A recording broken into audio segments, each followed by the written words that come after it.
Hello students, welcome in chemistry class. तो अपना जो यूनिट चल रहा है वो है सॉलिड स्टेट और आज मैं इस यूनिट का एक नया टॉपिक लेकर आया हूँ और वो है ब्रेग्स लॉ। इसी के बेस पर एक इक्वेशन डिराइव होगा जिसे बोला जाता है ब्रेग्स इक्वेशन।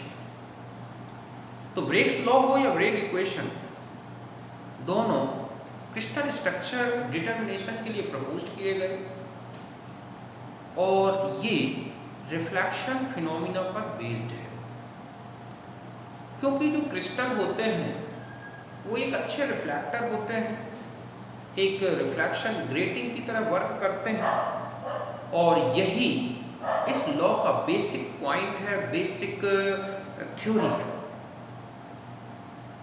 इसमें बोला गया कि एक स्ट्रॉन्ग रिफ्लेक्शन तब प्राप्त होता है जब all reflected beams are in same face, अर्थात उनमें एक कंस्ट्रक्टिव इंटरफेरेंस होता है।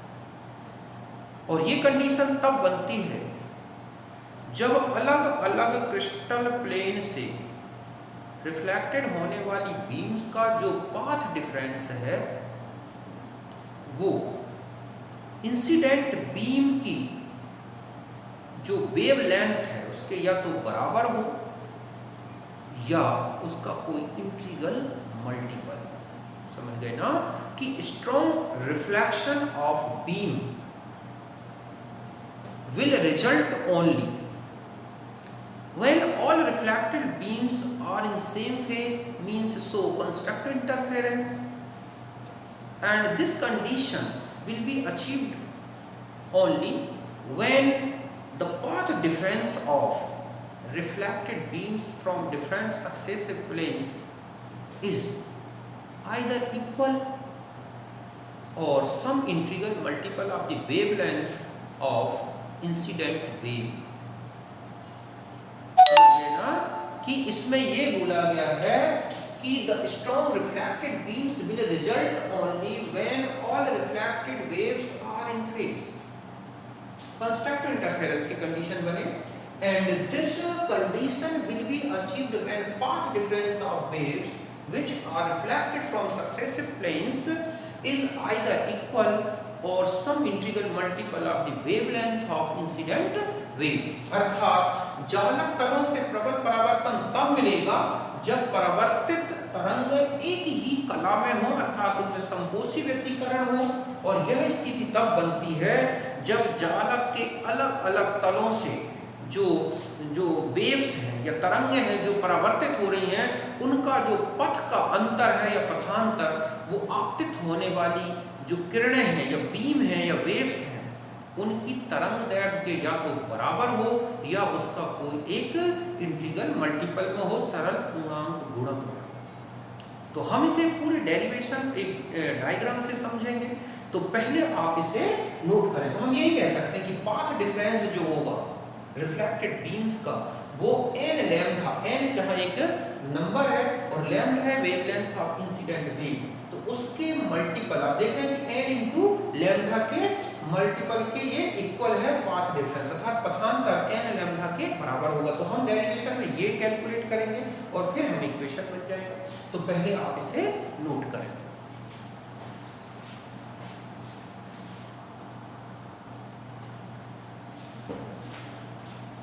अब देखो, मैं आपको एक पूरा जो लॉ है उसका बेसिक कॉन्सेप्ट बताता हूँ इस डायग्राम के थ्रू। हम ये माने कि ये है crystal planes P1, P2, E3, उनके बीच का जो डिफरेंस है वो है D। ये एक एक्स-रे जो है बीम इस तरह से यहाँ फर्स्ट प्लेन से P1 से स्ट्राइक हो रही है और इस तरह से रिफ्लेक्टेड हो रही है, ठीक है, M-N डायरेक्शन। दूसरी बीम है P Q जो इस तरह से दूसरे जो प्लेन P2 से रिफ्लेक्टेड हो रही है और इस तरह से QR डायरेक्शन में चलेगी।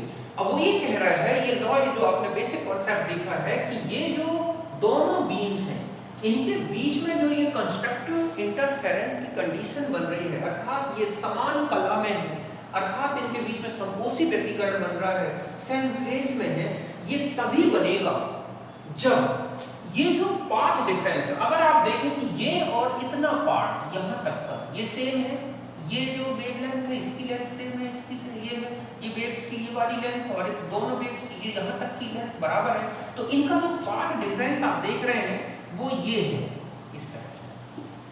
मतलब है कि एल एम एन और पी क्यू आर का जो पाथ डिफरेंस है वो है ओ क्यू और ओ डैश क्यू, समझ गए ना, क्योंकि ये और इतना पार्ट, ये और इतना पार्ट तो बराबर है।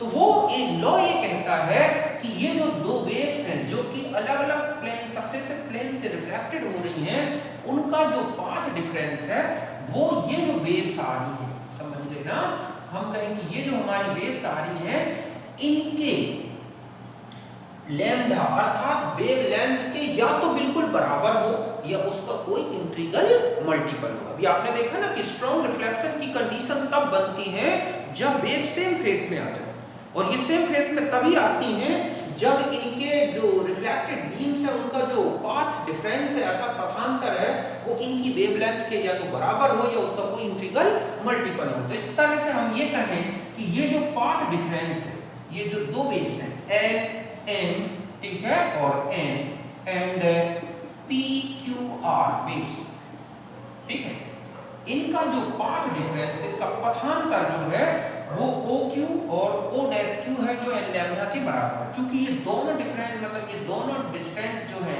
ओ क्यू और ओ डैश क्यू ये दोनों बराबर होंगी, तो हम इनको लिख सकते हैं 2OQ। अब हम इस OQ की वैल्यू इस थीटा के बेस पर निकालेंगे और इसी में पुट अप कर देंगे तो हमारा एक इक्वेशन बन जाएगा। तो समझ गए ना कि इन एक्सरे की वेवलेंथ का जो रिफ्लेक्टेड बीम्स का जो पाथ डिफरेंस है वो हमें n लैम्डा के बराबर करना है, तो वो हम पाथ डिफरेंस निकाल लें इक्वेशन से और फिर हम इसी में पुट अप करेंगे तो हमें जो इक्वेशन मिलेगी वो हमारा होगी रेग इक्वेशन। तो पहले आप इसे बना लें, फिर मैं बताता हूँ इसका आगे का पार्ट।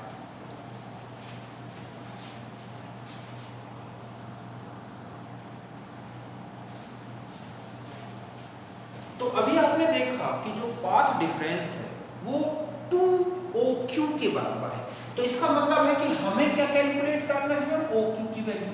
तो हम ये वाला जो है ना एंगल लें, तो हम ले OMQ एक ट्राइंगल या हम कहें कि इस तरह से ट्राइंगल लिया, तो उसमें आपने देखा कि ये जो है इसको हम साइन थीटा के फॉर्म में लें तो ये हमारा परपेंडिकुलर है और ये हाइपोटेन्यूज है।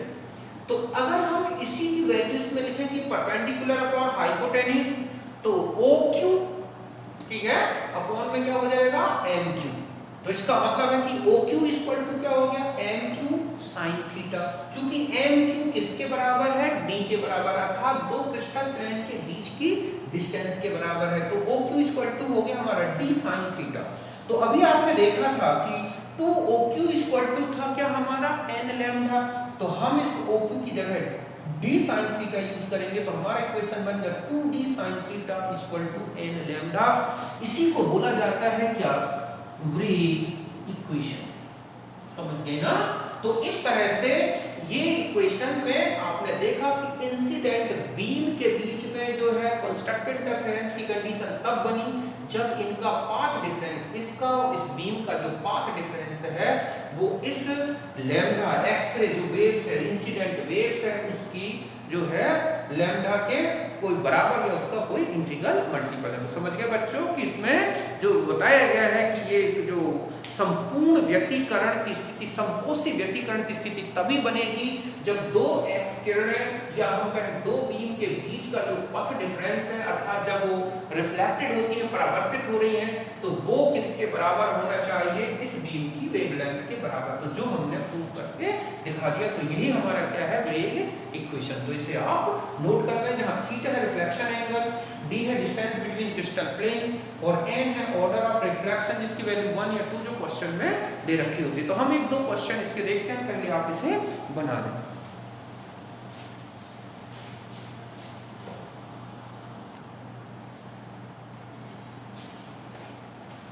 अब देखो वेग इक्वेशन से रिलेटेड एक क्वेश्चन और ये मतलब टू क्वेश्चंस आपको बता रहा हूँ। फर्स्ट है जैसे the first order of reflection of beam of X rays of wavelength 1.5 angstrom from 100 plane. ये 100 110 111 इस तरह के प्लेन मैंने पहले बता दिए क्रिस्टल।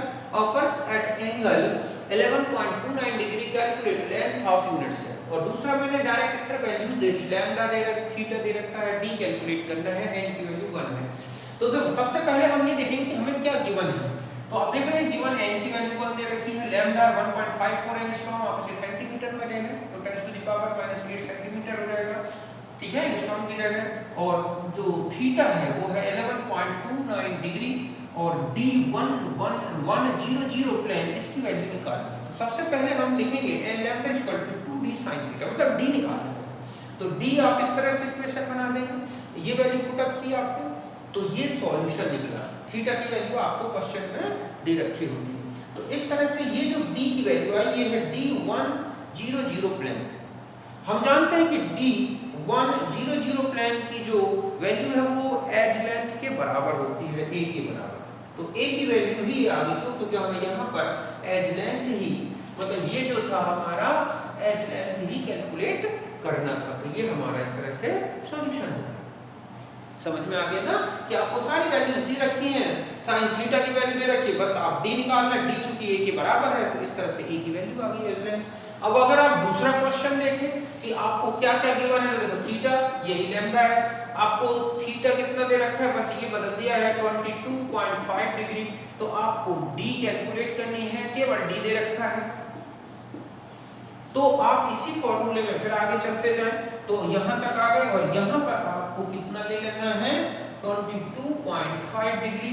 तो इसको सॉल्व करना है। अब ये जो d आएगा वो 2 पॉइंट जो है करीब इसकी वैल्यू आ रही है 2.01 एंगस्ट्रॉम। तो इस तरह से और भी कई क्वेश्चंस होंगे। a निकाल के रेडियस निकालना, ठीक है, कि आपको यूनिट बता दी जाएगी कि SCC है BCC, उससे पहले आप D से फिर A और A से रेडियस कैलकुलेट करना। तो इस तरह के क्वेश्चन बनते हैं इसमें, तो सिंपल क्वेश्चंस आते हैं। और एप्लीकेशन अगर क्वेश्चन बनता है तो इसका एप्लीकेशन जो है वो क्रिस्टल स्ट्रक्चर डिटर्मिनेशन में होता है, ठीक है। आज जो भी स्ट्रक्चर्स आप देखते हैं ऑर्गेनिक इनऑर्गेनिक केमिस्ट्री में, उनमें जो स्ट्रक्चर्स दे रखे होते हैं उसमें स्पष्ट लिखा होता है कि this structure determined by X-ray, ठीक है, डिफ्रैक्शन मेथड, रिफ्लेक्शन मेथड। तो आज हम जितने भी स्ट्रक्चर्स देखते हैं जो कि बिल्कुल एक एक्सपेरिमेंटल वेरीफाइड हैं, वो इसी इक्वेशन, इसी मेथड, ब्रेग इक्वेशन के बेस पर एक एक्सपेरिमेंटल मेथड भी बताई गई है, उससे कैलकुलेट किए गए हैं, उससे निकाले गए हैं। यही इसके एप्लीकेशंस भी हैं, ठीक है। तो ये हो गया मेरा ब्रेग इक्वेशन, तो आप समझ गए होंगे, तो अपने क्वेश्चन नोट कर लें। अब हम मिलते हैं नेक्स्ट वीडियो में। Thank you, bye.